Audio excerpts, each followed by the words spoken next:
Lake Effect brings you conversations about what's happening in Milwaukee and the people, places, and organizations that shape the community. This is Lake Effect Spotlight from UWM, Milwaukee's NPR. 1 year ago, student protesters set up encampments on university campuses across the country, including at UW-Madison and UW-Milwaukee.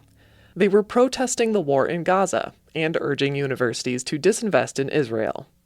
Here's UWM's Jimmy Gutierrez with a retrospective on the encampments at UW-Milwaukee, what's changed at the school, and what has happened to some students in the year since. 1 year ago today was warm and windy with the potential for storms. News advised postponing any outdoor plans.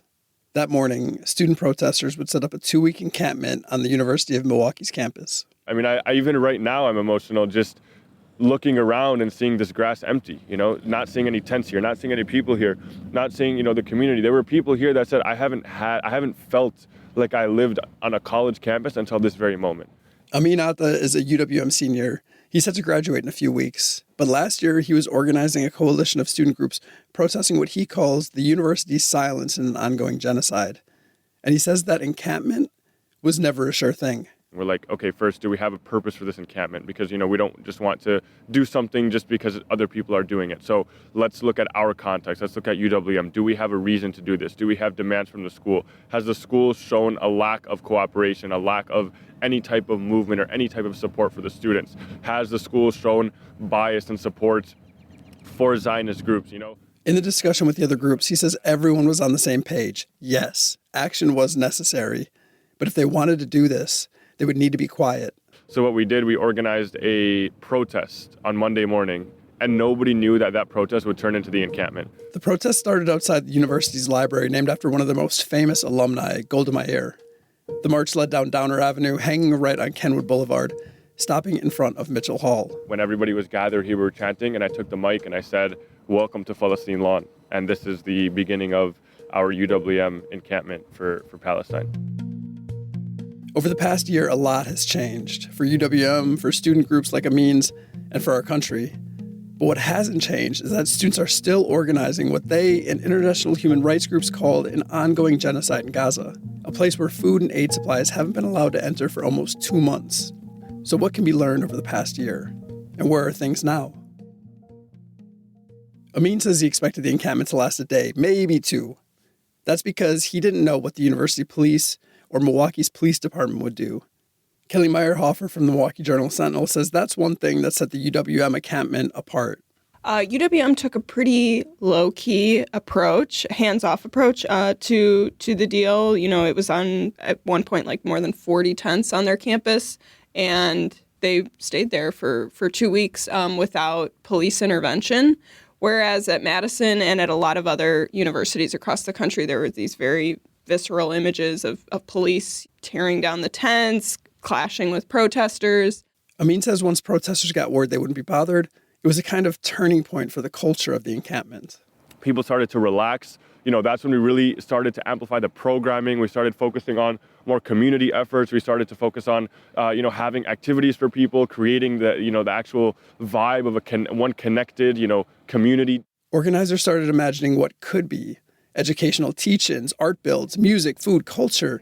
They started to build a community, including a Jewish Shabbat. It goes in the top 3 of my favorite experiences at the encampment. Elders with wisdom, I still go back and I look at that video on social media and I just see Muslim, Christian, Jew, atheists, people of other backgrounds just standing next to each other, all participating in this Shabbat service. And it wasn't that members of the Jewish faith were just attendees of the encampment. No, they were organizers of the encampment. The Shabbat Sarah was led by multiple local Jewish organizations, Jewish Voices for Peace and Havara Zipporah. It also included Jewish students from UWM. It's hard for me when people feel like they can justify the going-ons of Israel and the genocide in Gaza because it is so antithetical to our core beliefs as Jews. Tara Johnson is a master's student at UWM. As a Jew, I'm here to express my greatest support and love for the UWM encampment here on the Palestine lawn. Our Jewish faith teaches us to uphold life above all and to love our neighbor as thyself.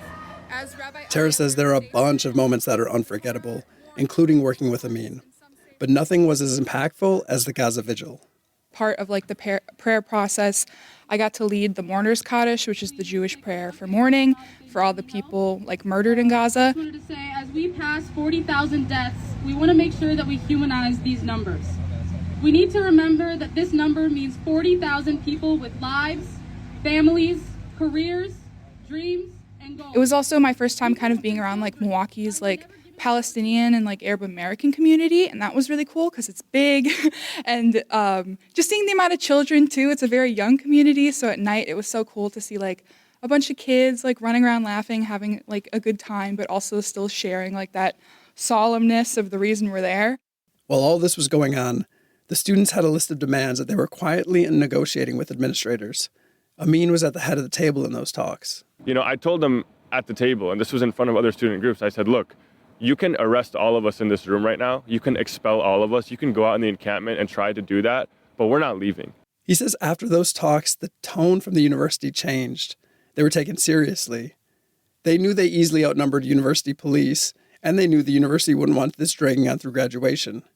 Here's Kelly Meyerhofer again. Yeah, so just a few days after UW-Madison struck an agreement with the protesters on its campus, UWM reached an agreement too, but theirs differed in several ways. The deal called for a ceasefire in Gaza, and some of the language, really upset the Jewish community.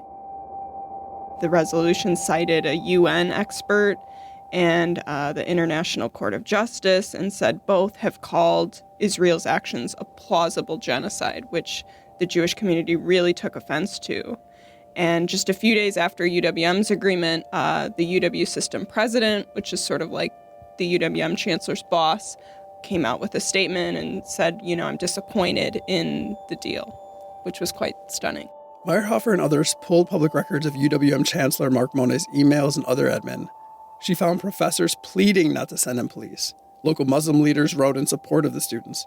Jewish leaders denounced the encampments, threatening to pull gifts and donations. Sheldon Lubar, who's a Milwaukee businessman and philanthropist who happens to be Jewish, he emailed the UWM chancellor, and he told Chancellor Monet, it's obvious your seat was going to get very hot.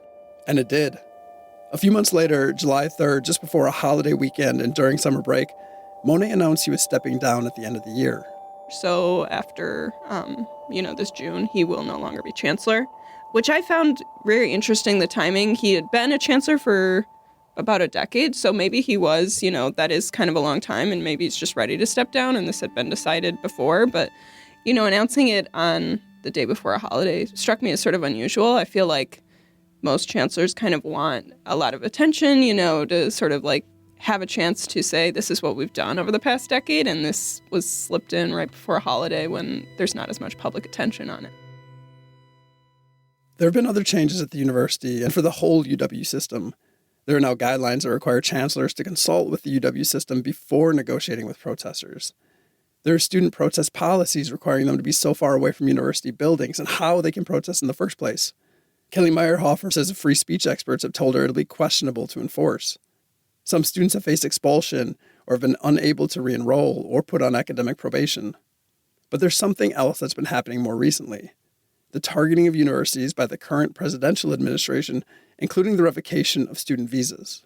Some of them were involved in protests on campuses across the country, but for the most part, the ones that we know of in Wisconsin, there's nearly 60 visa terminations affecting students. Their visas were revoked for no apparent reason or for really like minor technical violations like a speeding ticket or a misdemeanor disorderly conduct charge outside a bar, something like that.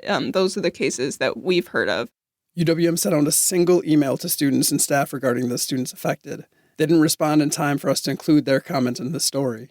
Recently, more than like 15 UWM students, the last I checked, have had their visas revoked. UWM master's student Tara Johnson. Whether that's like from the university or not, students are still impacted here. There's definitely more fear of that what you say has more repercussions as like our free speech rights are being taken away. So once again, it's like I feel greatly impassioned when I see people who are more at risk for facing greater repercussions doing more than me. For Amin Atta, he thinks more about what hasn't changed. Family and friends who are still impacted by the bombing and denial of aid. Recently, I was one of the people who was managing one of the social media accounts where I was tasked with, updating it with things that are coming out of Gaza. And I actually took a step back because I'm like, I can't look at this every day and continue to post to, the UWM community and beg people to care. I feel in this past year an even greater sense of responsibility to act. What I will say on the positive end is this encampment surged a pro-Palestinian culture on this campus. Amin says he's often noticed on campus now. People thank him for organizing, for being brave, he says. Students who have never seen a keffiyeh until the past year comment on how cool they are to Palestinian students. Students who have long said they felt invisible at UWM. It's unpredictable what could change in the next year, but it's easy to predict that UWM won't be the same. Free, free Palestine! Free, free Palestine! That was WUWM's Jimmy Gutierrez reporting. And a note to our listeners, WUWM is a service of UW-Milwaukee.